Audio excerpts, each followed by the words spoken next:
Walter White sempre foi mais do que um simples professor de química que virou criminoso. Ele era um mentiroso habilidoso, um homem que transformava suas desculpas em ciência exata, manipulando tudo e todos à sua volta. E como todo bom químico, ele sabia que a mentira perfeita nasce da reação certa, um pouco de verdade, misturada com a dose certa de ego. Tudo começa com a maior de todas as mentiras, aquela que deu origem a tudo. Walter dizia que fazia o que fazia pela família, que entrou no mundo das drogas apenas para deixar dinheiro para Skyler e para seu filho. Mas conforme os episódios passam, essa história começa a desmoronar. A verdade é que ele não fazia aquilo pelos outros. Ele fazia por si mesmo.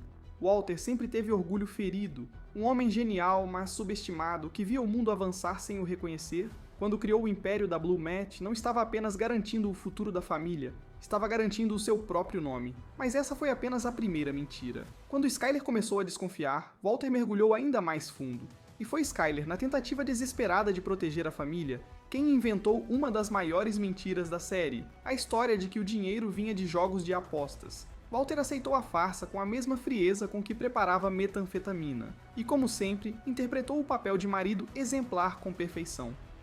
Mas talvez as mentiras mais cruéis tenham sido as que Walter contou a Jesse Pinkman. Durante muito tempo, ele se apresentou como um mentor, quase um pai para o garoto. Mas, na realidade, Jesse era apenas uma ferramenta.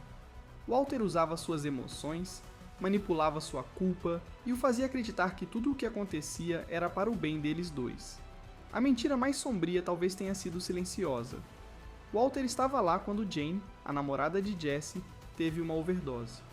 Ele poderia tê-la salvado, mas escolheu não fazer nada, porque sabia que se ela vivesse, perderia o controle sobre Jesse. Foi ali que Heisenberg venceu o homem. E mesmo quando tudo ruiu, quando a DEA, Skyler, Jesse e até o próprio filho se voltaram contra ele, Walter continuou mentindo. Mentindo para os outros e principalmente para si mesmo, até o último episódio. Quando finalmente ele diz a Skyler o que sempre esteve por trás de todas aquelas palavras, foi nesse momento que a máscara caiu. Eu fiz isso por mim. Eu gostava. Eu era bom nisso. A mentira que sustentou todo o império desabou. Walter White nunca foi um homem desesperado tentando proteger a família. Ele era um homem poderoso, tentando provar que podia vencer o mundo. E ele venceu, mas no processo, destruiu tudo o que dizia amar.